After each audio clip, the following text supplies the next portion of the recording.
इत्यादि अलग अलग तरह के खाने की चीज रख देते हैं, जिसे देख नीलू हैरान हो जाती है।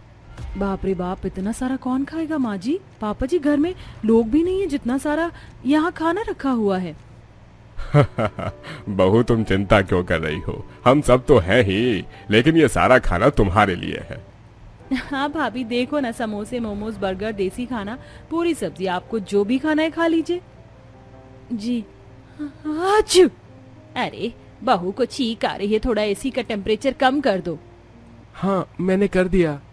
बंद क्यों कर दिया तुमने? अगर उसको छींक आ रही है तो यहाँ बाकी लोग भी बैठे हैं जिन्हें बहुत गर्मी लग रही है। इतनी छुई मुई है तो यहाँ क्यों रह रही है? तभी अंकुर से एसी का रिमोट छीन कर शोभा टेम्परेचर कम कर देती है। बहू, ये क्या तरीका है? एसी बंद तो नहीं किया ना, तो इतना ओवर रिएक्ट क्यों कर रही हो? माँ जी, ये बहुत गंवार है और जिस गरीब जगह से आप इसे उठा कर लाए हैं ना, इसे एसी की ना आदत है और हमारी भी आदत खराब कर देगी और गर्मी में मार देगी। कोई बात नहीं माँ जी, पापा जी, मैं अपने कमरे में खाना खा लेती हूँ, आप सब आराम से बैठकर खाना खा लीजिए। अच्छू। नहीं बहू, तुम यहीं बैठो। जिसे ज्यादा गर्मी लग रही है उसके कमरे में 2-2 एसी रखे हैं, वो अपने कमरे में चला जाएगा। ये सुन गुस्से से मुंह बनाकर शोभा अपने कमरे में चली जाती है और दोनों एसी चलाकर खाना खाती है। आज इस गरीब की वजह से माँ जी पापा जी ने मुझे सुनाया और मेरी सीट से उठाकर मुझे कमरे में भेजा। इसका बदला तो मैं जल्दी ही लूंगी। शोभा खाना खा लेती है। वहीं घर में हर तरफ, कोने में, बालकनी में, बाथरूम में, रसोई में, हर जगह एसी देखकर नीलू हैरान थी। अगले दिन नई बहू रसोई में अपनी पहली रसोई का खाना बना रही होती है तो ठंड लगने पर सास से एसी बंद करवा देती है। तभी वहां जेठानी आ जाती है।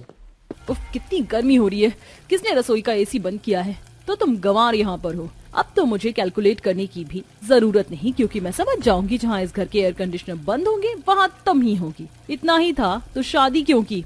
दीदी, आप मुझसे, खैर कोई बात नहीं, आप एसी चला लीजिए, मैं ऐसे ही खाना बना लूंगी। गुड, खाना बना लो। तो मार्केट जाकर पनीर और दूध ले आना, आज पनीर की सब्जी बनानी है शाम को तुम्हें। जी दीदी। नीलू शोभा की वजह से अपनी तंज को छुपा लेती है। तभी सास घर का सामान शोभा को बताकर नीलू के साथ उसे मार्केट भेज देती है, जहां गर्मी से शोभा का बुरा हाल हो रहा था।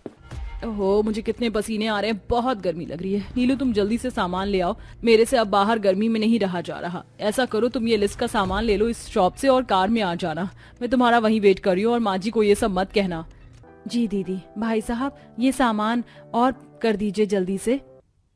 कुछ ही देर में नीलू सामान ले आती है और दोनों बहू कार से निकलकर घर में आ जाती हैं, जहां एसी के सामने शोभा बहुत रिलैक्स करती है।